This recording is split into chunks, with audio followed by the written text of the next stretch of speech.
Ich möchte Sie noch einmal ganz herzlich willkommen heißen und begrüßen heute zu diesem Gottesdienst. Wir machen weiter mit unseren Schritten durch die Bibel, mittlerweile Römer Kapitel 6, unter dem Thema Sklave Christi oder doch eines anderen. Nun, wenn wir das Römerbrief lesen, Römer Kapitel 6, da stellt sich doch die große Frage, und ich hoffe, Sie haben das zu Hause getan, wenn nicht, Sie können das immer noch machen, Römer Kapitel 6 durchlesen. Und es stellt sich die große Frage, ja, wem gehöre ich eigentlich? Oder wem diene ich? Wessen Sklave bin ich? Ich weiß, der Ausdruck Sklave ist heute nicht so modern. Interessant, letzten Sonntag, da habe ich mir die NZZ gekauft, die Neue Zürcher Zeitung. Da war ein großer Artikel auch drin über die Sklaverei in Mali. Der Artikel 4 der Europäischen Menschenrechtskonvention, die verbietet ja die Sklaverei. Und gerade in diesem Artikel der NZZ, da stand drin, dass zum Beispiel allein in Mali über 250.000 Menschen als Sklaven gehalten werden. In Haiti sind es ungefähr 300.000 Kindersklaven. In Mauretanien schätzt man sie auf Hunderttausende. Im Sudan zwischen 10.000 und 100.000. In der Elfenbeinküste an die 200.000 Sklaven. Asien noch gar nicht erwähnt. Als Sklave hat man keine Rechte. Ein Sklave hat nicht das Recht auf eine eigene Meinung. Er hat nicht das Recht auf körperliche oder seelische Unversehrtheit. Ein Sklave wird nicht als ein Mensch betrachtet, sondern als eine Ware und auch entsprechend so behandelt. Wenn Sie Zeit haben, schlagen Sie mal auf Wikipedia da unter dem Wort Sklaven und Sie werden zutiefst erschrecken. Wir verurteilen Sklaverei auf das Schärfste. Doch darf ich Sie fragen, wessen Sklave sind Sie? Entweder sind Sie Sklave Satans oder Sklave Jesu Christi. Ein Zwischending gibt es nicht. Wem gehören wir? Wem gehörst du? Wem dienst du? Wem folgst du nach? Auf wessen Befehl bist du gewärtig? Wir haben miteinander im Römerbrief Kapitel 5 haben wir gesehen, als Abschluss haben wir da gelesen, Römer 5, Vers 20 und 21. Wenn Sie eine Bibel mit dabei haben, können Sie gerne aufschlagen. Römer 5, 20, 21, da hatte der Apostel Paulus, so wie als Abschluss des Römer Kapitel 5 gesagt, wo aber das Maß der Sünde voll geworden ist, da ist die Gnade noch überströmender. Damit, wie die Sünde geherrscht hat im Tode, so auch die Gnade nun herrsche durch Gerechtigkeit zum ewigen Leben durch Jesus Christus, unserem Herrn. Paulus hat uns gezeigt, wir sind erlöst, wir sind befreit vom Sklavenmarkt der Sünde. Wenn Sie schon einmal auf einem Viehmarkt waren, ein Vieh hat nichts zu sagen. Da wird in den Mund reingeschaut, bei den Pferden gezählt, wie viele Zähne, dann weiß man, wie alt das ist. Da wird geschaut, wie der Rücken durchhängt, welchen großes Euter eine Kuh hat, wie viel Milchleistung sie hat. Da wird nicht gefragt auf etwas anderes. Jesus Christus hat dich vom Sklavenmarkt der Sünde befreit. Und deswegen kann auch Paulus sagen, wo aber das Maß der Sünde voll geworden ist, da ist die Gnade noch überströmender geworden. So wie die Sünde geherrscht hat im Tode, so herrsche nun auch die Gnade durch Gerechtigkeit zum ewigen Leben. Wessen Knecht bist du? Als Kind Gottes bist du befreit. Als Kind Gottes musst du der Sünde nicht mehr dienen. Und nun kommt Paulus zum Römer Kapitel 6 und es stellt gleich mal die Frage, was sollen wir nun dazu sagen oder hierzu sagen? Paulus beginnt mit der großen Frage, sie sollte eigentlich für uns geklärt sein. Wem dienst du? Paulus fragt ja, was wollen wir nun hierzu sagen? Eigentlich die Herrschaftsfrage für Christen sollte klar sein. Ich gehöre Jesus. Und gerade diese Frage stellen sich aber auch immer wieder viele Christen. Gehöre ich wirklich Jesus? Oder ihr Verhalten gibt etwas anderes zum Ausdruck. Ja, Paulus fährt weiter und sagt dann, ja, und das ist das Zitat, wie Paulus es nimmt und wie viele Christen es stellen. Ja, sollen wir in der Sünde verharren, damit das Maß der Gnade voll werde? Wie viele Christen leben so, wie wenn sie nie erlöst worden wären vom Sklavenmarkt der Sünde? Sie sind immer noch sklavisch an die Sünde gekettet. Andere finden es schön und haben sogar Gefallen daran, als Christ in der Sünde zu leben. Sie tun sie entschuldigen sie. Ja, weißt du, ich bin halt schwach. Weißt du, es ist doch gar nicht so schlimm. Paulus begegnet diesem Ansinnen in Vers 2 und er sagt gleich, wer so denkt, ja, wer so lebt, sagt Paulus, das sei ferne oder auf keinen Fall, eine andere Übersetzung. Paulus geht weiter und sagt, ja, wie sollten wir denn in Vers 2b, wie sollten wir denn in der Sünde verharren, der wir doch gestorben sind? Wie kann das sein? Wie ist das möglich? Eigentlich ist diese Frage überflüssig, denn wir sind in Jesus Christus, sind wir eine neue Schöpfung. Seit Jesus Christus in unser Leben kam bei der Wiedergeburt, sind wir nicht mehr verkauft auf dem Sklavenmarkt der Sünde. Wir sind nicht mehr dem Sklavenhändler Satan ausgeliefert. Wir müssen ihm nicht mehr dienen. Wir gehören einem anderen. Wir gehören Jesus Christus. Er ist unser Herr und er ist unser Meister. Und Paulus sagt es in Vers 3 und sagt dann, oder wisset ihr nicht, dass wir alle, die wir auf Jesus Christus getauft worden sind, auf seinen Tod getauft sind? Also Paulus spricht hier das Ereignis der Wiedergeburt an. Als du dich bekehrt hast, hat es einen Herrscherwechsel stattgefunden. Früher dientest du dem Sklavenhändler Satan und heute stehst du dem Herrn Jesus zur Verfügung. Paulus spricht hier in der Vergangenheitsform.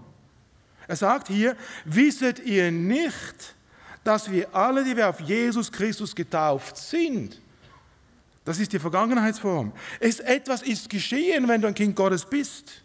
Du bist auf Jesus Christus getauft. Bei der Wiedergeburt, das spricht hier der Paulus an, bei der Wiedergeburt wurde etwas ganz Neues. Jesus kam in dein Leben hinein. Du wurdest ein Kind Gottes. Du wurdest befreit aus den Sklavensketten der Sünde und unter die Herrschaft Jesu Christi gestellt. Du gehörst Jesus. Der Tod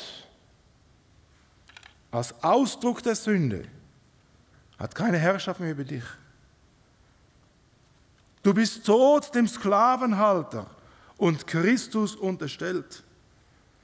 Und nun sagt Paulus, wenn das wirklich so ist in deinem Leben, dann lebe auch entsprechend als Christ. Lebe Gott. Du bist durch die Wiedergeburt in das Geschehen am Kreuz von Golgatha mit hineingenommen. So wie wenn du selbst am Kreuz von Golgatha angenagelt worden wärst. Du bist mit Christus gestorben. Gestorben dem Sklavenhändler der Sünde. Und so sagt Paulus in Vers 4, Römer Kapitel 6, Vers 4, wir sind also mit ihm begraben durch die Taufe auf den Tod. Nun, Sie waren sicher schon einmal an einer Beerdigung. Und normalerweise beerdigt man an einer Beerdigung nur Tote. Sonst ist es tragisch. Und deswegen sagt hier der Paulus, wir sind also mit ihm begraben worden durch die Taufe auf den Tod. Das heißt, wenn du wirklich wiedergeboren bist, dann bist du der Sünde tot. Du bist mit Christus gestorben. Du bist mit ihm begraben. Begraben tut man Tote und nicht Lebendige. Und weswegen lebst du dann noch der Sünde? Weswegen dienst du noch diesem Sklavenhändler der Sünde? Tote bringt man auf den Friedhof. Tote legt man ins Grab. Und damit will Paulus sagen, der Anspruch der Sünde ist für dich eigentlich tot. Die Sünde hat an dir gar kein Anrecht mehr, denn du bist begraben. Und deswegen ruft auch jubelnd aus in Vers 4b, weil du mit Christus begraben bist, weil du mit Christus gestorben bist, heißt es hier, damit gleich wie Christus durch die Herrlichkeit des Vaters von den Toten auferweckt worden ist, so auch wir in einem neuen Leben wandeln. Wenn du wirklich tot bist, dann darfst du lernen, in einem neuen Leben mit Christus zu leben. Du bist nicht mehr der Sünde verpflichtet. Du gehörst Jesus. Und so wie Jesus auferstanden ist, so darfst auch du lernen, in einem neuen Leben zu wandeln. Du darfst wissen, ich gehöre Jesus. Ich habe einen neuen Besitzer. Jesus ist mein Herr. Nicht mehr der Sünde verpflichtet, sondern Gott. Und so deswegen sagt Paulus in Vers 5, ja, wir sind verwachsen zur Ähnlichkeit seines Todes. Und wenn wir das sind, so werden wir es auch sein zu der seiner Auferstehung. Mit Jesus Christus wurdest du, als du dich bekehrt hast, bei der Wiedergeburt eine unzertrennbare Einheit. So wie du früher verwachsen warst unter dem Sklavenhändler der Sünde. Du konntest gar nicht anders als sündigen. So hat dich der Herr Jesus losgelöst aus diesem Sklavenverhältnis und dich in ein neues Besitzverhältnis gestellt zum Herrn Jesus Christus. Und so wie du früher der Sünde dienen musstest, bist du heute frei von diesem Sklavenhändler. Und du darfst ihm dienen, Jesus Christus. Du musst nicht mehr der Sünde einwilligen. Du hast durch die Wiedergeburt die Kraft erhalten, durch den Heiligen Geist, der in dir wohnt, der Sünde zu widerstehen und ein Siegesleben zu führen. Und je mehr, dass du aber das tust, was Paulus sagt in Vers 5, je mehr, dass du einwilligst, verwachsen bist mit Jesus Christus. Deswegen sagt Paulus hier in Vers 5, wir sind verwachsen zu der Ähnlichkeit seines Todes. Je mehr ich einwillige und Ja sage zu diesem Sterbensweg, den Jesus selbst ging, wenn ich Ja sage, auch in meinem Leben zu diesem Weg, je mehr werde ich auch ein Siegersleben führen können. Dieses Sterbensweg zeigt uns der Apostel Paulus in Philipper Kapitel 2 ab Vers 7. Philipper 2 ab Vers 7. Und ich lese es da nach der Übertragung Hoffnung für alle. Sagen wir Ja dazu. Da heißt es, aus freiem Entschluss gab er, also Jesus Christus, alles auf. Und er wurde ein Sklave unter uns.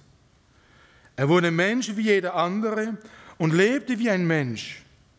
Er erniedrigte sich und wurde gehorsam bis zum Tode, ja zum Tode am Kreuz. Und in Johannes 6, Vers 38, da lesen wir Folgendes. Wie der Jesus sagt, ich bin aus dem Himmel herabgekommen, nicht damit ich meinen Willen tue, sondern den Willen des, der mich gesandt hat. Also der Sterbensweg des Herrn Jesus bedeutete, Sklave zu werden, sich zu erniedrigen und gehorsam bis zum Tode am Kreuz. Nicht seinen Willen durchzusetzen, sondern den Willen seines Vaters zu tun. Das bedeutet für uns ganz persönlich, wenn wir das anwenden auf Römer Kapitel 6, Vers 5, verwachsen zu der Ähnlichkeit seines Todes, bedeutet das nicht mehr ich oder meine Vorstellungen, sondern das, was der Herr will. Nicht mehr das, was ich wünsche, zählt, sondern der Wunsch Gottes. Ich will Jesus entsprechen und seinem Wort. Ich will ihm und seinem Dienst zur Verfügung stehen. Mein Leben soll ihn verherrlichen. Ich weiß, das widerspricht den natürlichen Empfindungen.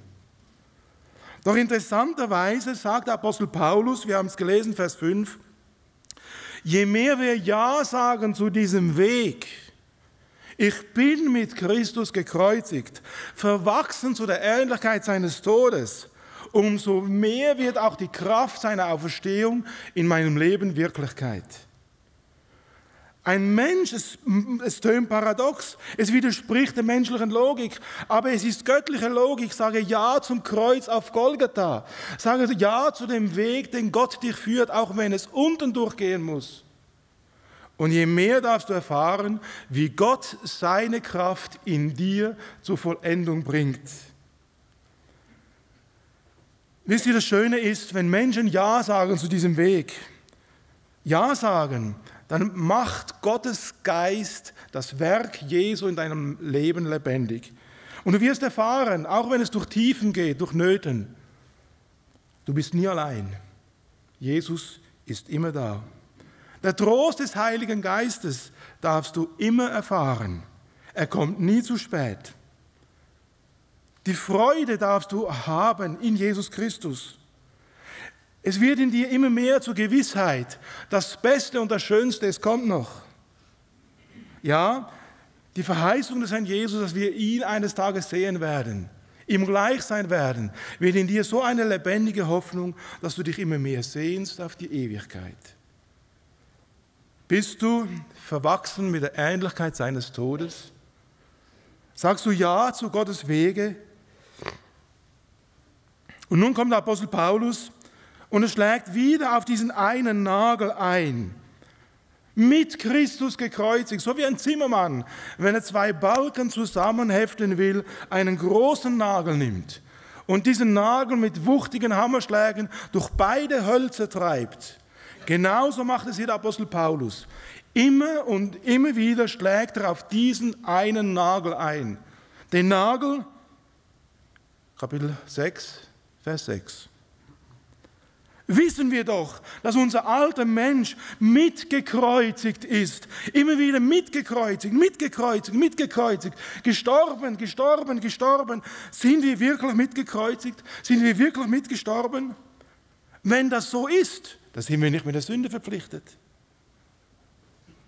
Wenn wir mitgekreuzigt sind, jeden Tag, und auch ich muss mich jeden Tag darin üben, dann dürfen wir das erfahren, was es heißt, Römer 6, Vers 6b, damit der Leib der Sünde außer Wirksamkeit gesetzt sei, damit wir der Sünde nicht mehr dienen.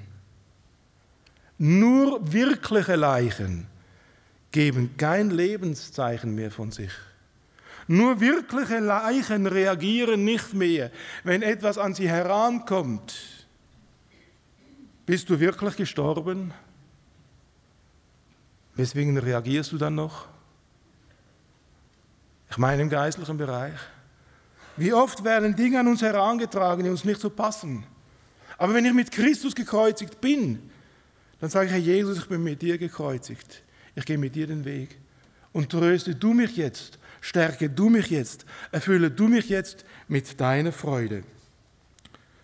Damit der Leib der Sünde außer Wirksamkeit gesetzt wird, sodass wir der Sünde nicht mehr dienen. Und nun kommt Paulus zum Römer Kapitel 6, Vers 7. Denn wer gestorben ist, also noch einmal ein Hammerschlag auf diesen Nagel, denn wer gestorben ist, der ist von der Sünde losgesprochen. Der echte Tote, der Sünde gestorben. Und wenn du dich wirklich mit Christus gekreuzigt hältst, das übst und trainierst, dann darfst du auch frei sein von dem Zwang der Sünde. Du bist frei, erlöst, erkauft. Und jetzt durch die Kraft des Heiligen Geistes in dir darfst du dich für das Leben entscheiden. Für das Siegesleben, für das Überwinderleben. Immer und immer wieder neu. Und noch einmal schlägt der Apostel Paulus drauf, in Vers 8. Sind wir aber mit Christus gestorben, so glauben wir auch, dass wir mit ihm leben werden. Das heißt, Paulus sagt, sterbe, halte dich für tot. Und wenn du stirbst, dann wirst du das Leben finden. Mache dich eins mit Jesus am Kreuz.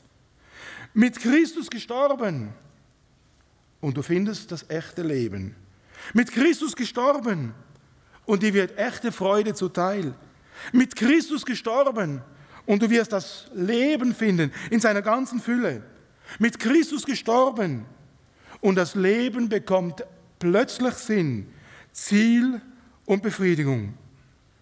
Wie hat es Johannes der Täufer gesagt? Und daran fand er die ganze Erfüllung für sein Leben. Er muss wachsen, ich aber muss abnehmen. Es widerspiegelt nicht den Zeitgeist, was hier der Apostel Paulus lehrt.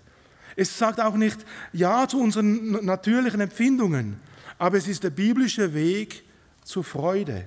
Es ist der biblische Weg zur Fülle. Es ist der biblische Weg zu einem Leben des Sieges und des Überwindens. Der Herr Jesus hat uns gesagt in Johannes 10, Vers 10, ich bin gekommen, damit sie das Leben haben und volles Genüge. Und wieder schlägt der Apostel Paulus auf diesen Nagel ein, in Vers 9 und 10. Und ich höre diese Hammerschläge so wuchtig, sie tönen auch in meinem Herzen. Da heißt es, da wir aber wissen, dass Christus von den Toten auferweckt nicht mehr stirbt.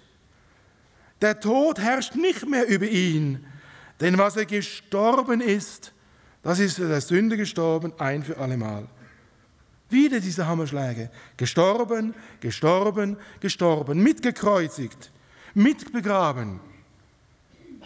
Und je mehr wir das tun, umso mehr dürfen wir auch als Christen ein Siegesleben führen. Wir sind keine Sklaven der Sünde mehr. Wir sind erlöst. Wir sind befreit. Der Sklavenhalter Satan hat kein Anrecht mehr an uns. Und wir dürfen nun unter diesem neuen Besitzer, unter Jesus Christus, dürfen wir lernen zu leben, wie es Paulus sagt in Vers 10b, was er aber nun lebt, das lebt er für Gott. Vorher dem Sklavenhalter Satan verpflichtet, nun Gott untertan. Vorher Knecht der Sünde, nun Knecht Jesu Christi. Vorher ein Gebundener der Sünde, nun ein Befreiter, losgekauft durch das Blut des Lammes. Vorher getrieben von meinen Lüsten und heute getrieben von der Liebe zu meinem Herrn. Vorher geknechtet durch den Geist Satans und heute geleitet, geführt, bewahrt und gesegnet durch den Geist Christi. Aber wie können wir das im Leben erfahren? Paulus kommt nun mit einem dreifachen Imperativ, mit einem dreifachen Befehl. Vers 11, 12 und 13. Er sagt, und nun haltet euch dafür, dass ihr der Sünde tot seid. Die Sünde herrscht nicht mehr in eurem sterblichen Leibe.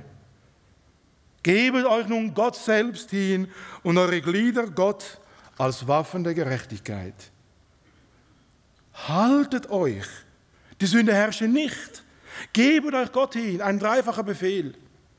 Weil du losgekauft bist, weil du dich nun Christi unterstellt hast, weil Gottes Geist in dein Leben kam, kannst du dich auch Gott unterstellen. Kannst du dich dafür halten, als für die Sünde gestorben. Muss die Sünde nicht mehr über deinem Leben herrschen, darfst du dich Gott zur Verfügung stellen. Bist du als Kind Gottes der Sünde gestorben? Ist dir das bewusst?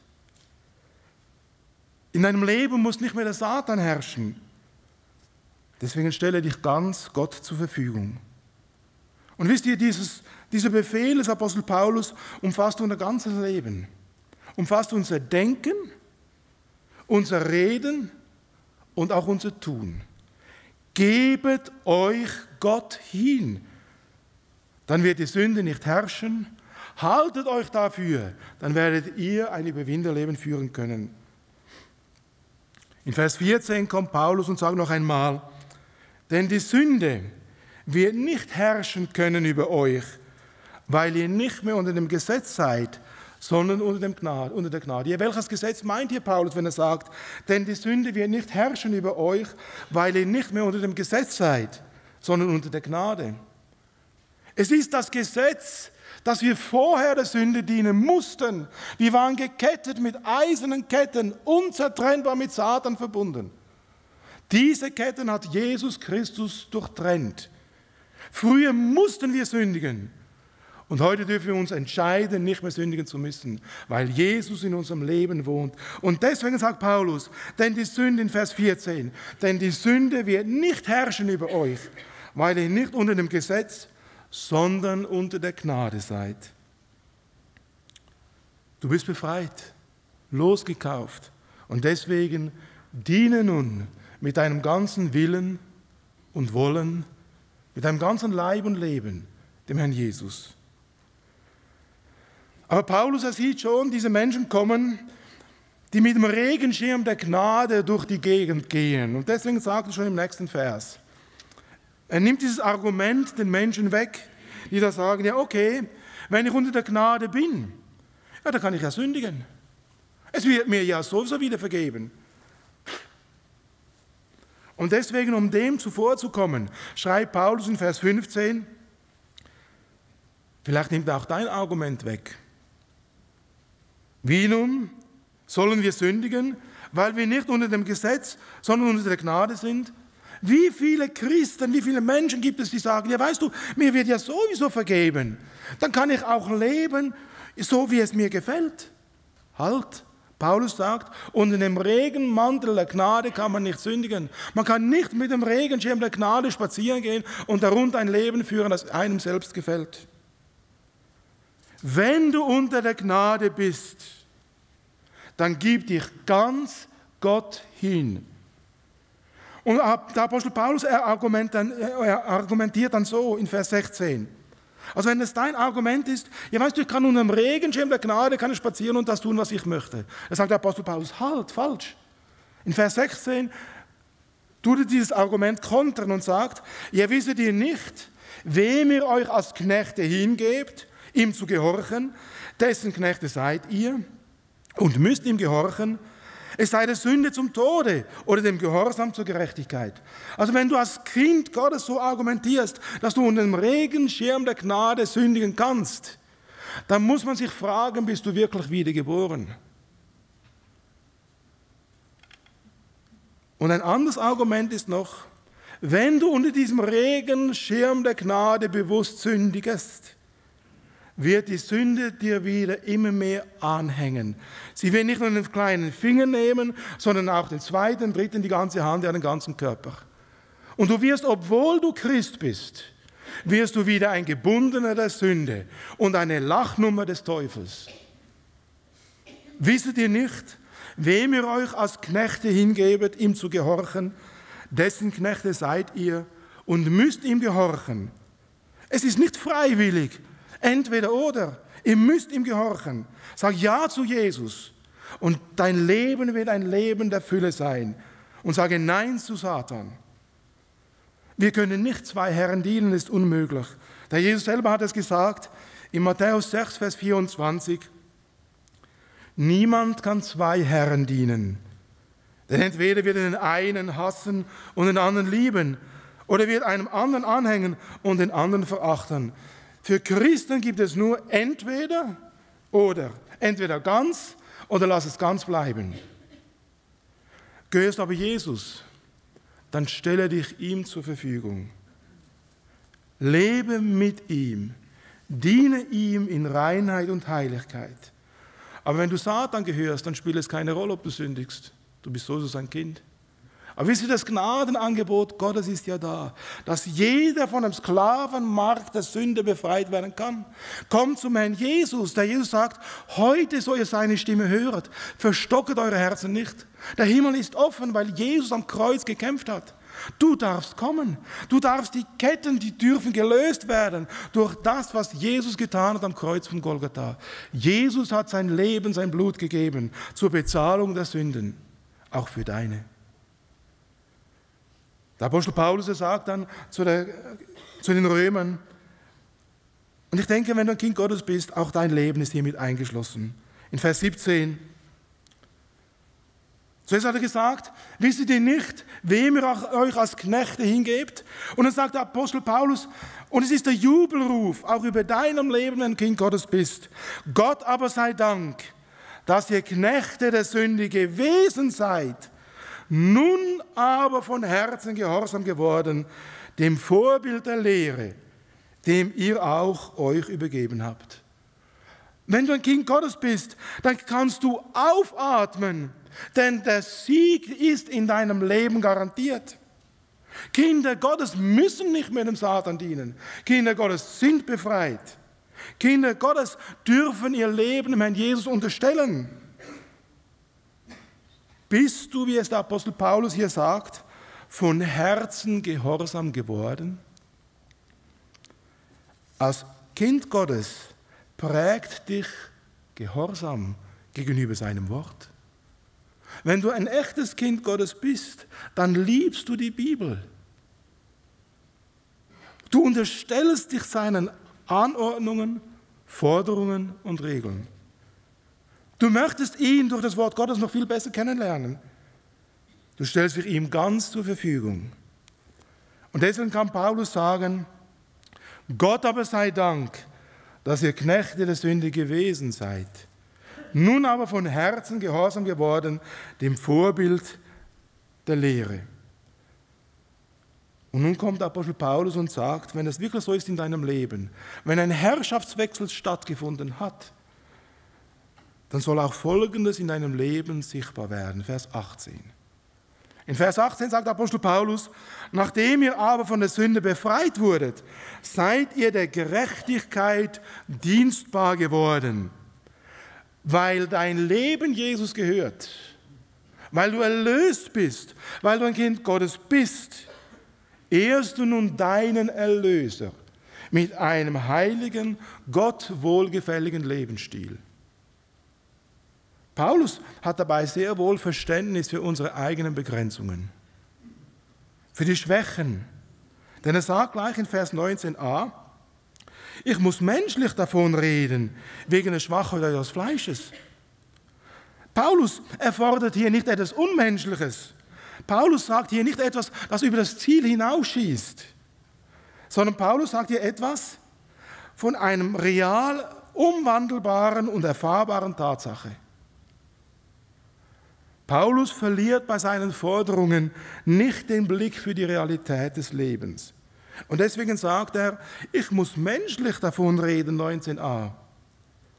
Und er fährt weiter und sagt dann, aber so wie ihr eure Glieder in den Dienst der Unreinigkeit und der Gesetzwidrigkeit gestellt habt, um gesetzwidrig zu handeln, also so wie ihr früher unter dem Sklavenhändler Satan wart, so macht heute etwas anderes. Stellt euch bewusst, freiwillig und willig, stellt nun eure Glieder, Vers 19b, so stellt nun eure Glieder in den Dienst der Gerechtigkeit zur Heiligung.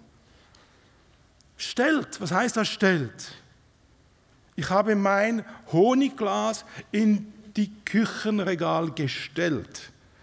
Es ist ein abgeschlossener Akt, oder nicht? Ich habe es weggeräumt. Aber hier sagt der Apostel Paulus, stellet eure Glieder. Was heißt das? Ich stelle mein Honigglas immer und immer und immer wieder rein. Das heißt aber auch, dass ich es rausnehme. Was bedeutet das? Paulus sagt, ich muss menschlich davon reden. Er sagt, er weiß, dass wir immer wieder fallen, dass wir Menschen sind. Und wir dürfen lernen, uns dem Herrn Jesus immer wieder neu, täglich neu zur Verfügung zu stellen. Ganz bewusst. Es ist ein Lernprozess. Keiner kann von heute auf morgen einen Marathon rennen, wenn er nicht trainiert ist. Ein Gott wohlgefälliger Lebensstil kommt nicht von heute auf morgen, kommt auch nicht von selbst. Denn hier ist auf der einen Seite der Drang zur Sünde. Dieser Sog, der uns nach unten zieht, die Macht der Gewohnheit. Paulus ist dies alles bekannt. Und deswegen sagt er, ich muss menschlich davon reden. Aber Paulus weiß auch, durch die Kraft des innewohnenden Heiligen Geistes ist es möglich, einen neuen Lebensstil zu pflegen. Und deswegen sagt er, so stellt nun eure Glieder in den Dienst der Gerechtigkeit zur Heiligung. Wir dürfen lernen, unseren Körper Gott zur Verfügung zu stellen, zu Werken der Gerechtigkeit. Wir dürfen lernen, unsere Gedanken entsprechend dem Wort Gottes zu denken und ihn schlussendlich auch durch unsere Gedanken zu verherrlichen. Wir dürfen lernen, unsere Worte so zu formen, dass sie Gott ehren. Wir dürfen lernen, unsere Taten so zu tun, dass sie Gott schlussendlich groß machen. Es ist klar, wir können das nicht aus eigener Kraft. Aber wisst ihr, Jesus Christus wohnt in dir, wenn du ein Kind Gottes bist. Lerne noch viel mehr, mit der Kraft des Heiligen Geistes in deinem Leben zu rechnen. Ganz bewusst ihn mit hineinzubeziehen, die dritte Person der Gottheit, der Heilige Geist. Er will dein Helfer sein, er will dein Führer sein, er will der sein, der den Weg weist, der sein Wort dir öffnet. Rechne mit ihm. Und deswegen sagt Paulus, so stellt nun eure Glieder in den Dienst der Gerechtigkeit zur Heiligung. Die Voraussetzung ist gegeben. Lerne nun entsprechend zu leben. Noch ein letztes Mal erinnert Apostel Paulus in Vers 20 dann die Römer daran, denn als ihr Knechte der Sünde waret, da wart ihr frei gegenüber der Gerechtigkeit. Vorher, sagt Apostel Paulus, da wart ihr ohne Jesus Christus. Da wart ihr ohne Wiedergeburt. Ihr konntet Gott nicht gefallen. Ihr wart gefangen in Sünde und Verlorenheit. Ihr wart Sklaven Satans. Die Frucht, die ihr dabei hervorbrachtet, deren schämt ihr euch heute. Und ich habe noch nie einen echt wiedergeborenen Menschen gesehen, der sich nicht seiner Vergangenheit schämt.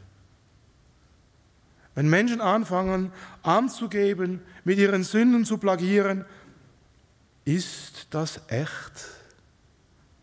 Ist er zusammengebrochen unter dem Kreuz von Golgatha? Hat er da der Tränen der Buße geweint, weil Jesus ihm vergeben hat? Paulus sagt, was hattet ihr für Frucht? Solche, deren ihr euch jetzt schämet, denn das Ende derselben ist der Tod. Ein echt wiedergeborener Mensch weiß, aus welchem Schlamm und Dreck er kommt. Er ist traurig über diese Vergangenheit. Ja, er schämt sich und er schweigt darüber. Und dann bricht der Jubel der Erlösung bei Paulus durch. In Vers 22. Nun aber, da ihr von der Sünde frei und Gott dienstbar geworden seid, habt ihr als eure Frucht die Heiligung, als Ende aber das ewige Leben. Was für ein Unterschied, vorher Verderben, vorher Schlamm und Schmutz, deren wir heute uns schämen. Nun aber die Frucht der Heiligung, das Ende aber das ewige Leben. Echte Jesus-Nachfolge bringt immer auch echtes Leben. Echter Gottesdienst schenkt uns Erfüllung. Und wisst ihr, wir können Gott dienen, egal wo wir sind.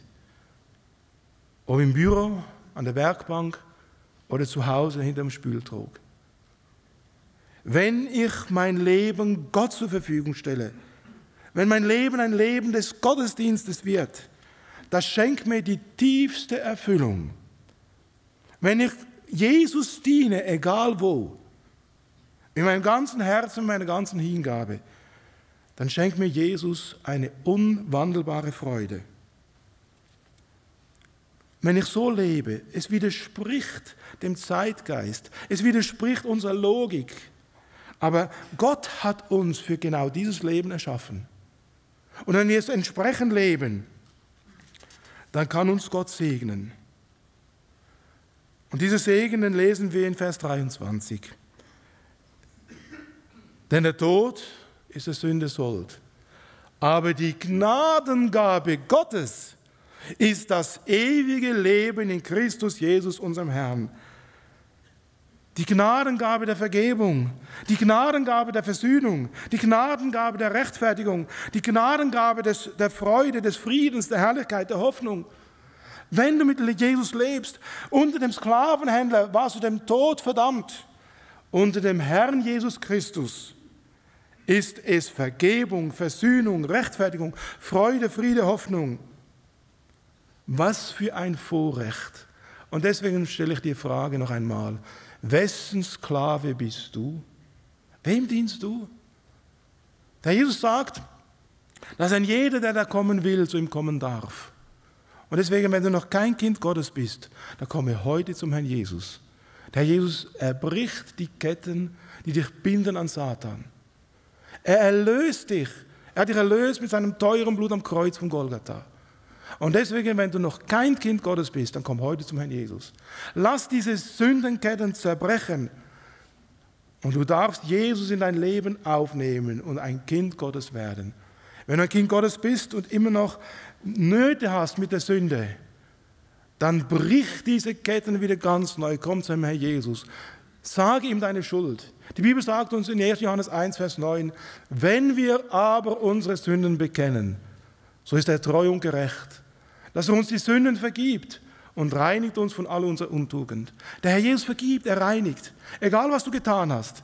Und dann binde dich wieder ganz neu im Gehorsam an das Kreuz. Herr Jesus, ich möchte mit dir leben. Ich möchte mit dir unterwegs sein. Ich möchte dir dienen. Ich möchte mein Leben dir zur Verfügung stellen. Und zwar mit Haut und Haaren. Und dann wirst du erfahren, dass Friede, Freude, Erfüllung, Gottes Segen dein Leben erfüllt. Möge es so sein. Amen. Lass uns stille werden und beten. Herr Jesus, danke dafür, dass wir in dir einen wunderbaren Gott haben. Er hat sich uns geoffenbart in Jesus Christus. Und Herr Jesus, danke dafür, dass wir immer wieder neu zu dir kommen dürfen. Herr Jesus, wenn Menschen heute hier sitzen, die immer noch gebunden sind mit Sündenketten an Satan, weil sie nicht dein Kind sind, dann lass sie heute, Herr Jesus, durchdringen, dass sie zu dir kommen, dass sie klare Sachen machen mit dir, ihr Leben dir zur Verfügung stellen. Und wenn Menschen hier sind, die schon dein Kind sind, noch keinen Sieg haben über die Sünde, dann lass sie erfahren, indem sie sich dir unterstellen, in Gehorsam den Weg mit dir gehen, dein Wort als oberste Richtschnur und Maßstab nehmen für ihr Leben, dass sie erfahren dürfen und erleben dürfen, dass du ein Leben im Sieg schenkst. Und Herr Jesus, wenn Menschen da sind, die in Sünde gefallen sind, danke dafür, dass bei dir viel Vergebung ist und dass du gerne vergibst. Danke dafür, wir preisen dich und wir beten dich an. Amen.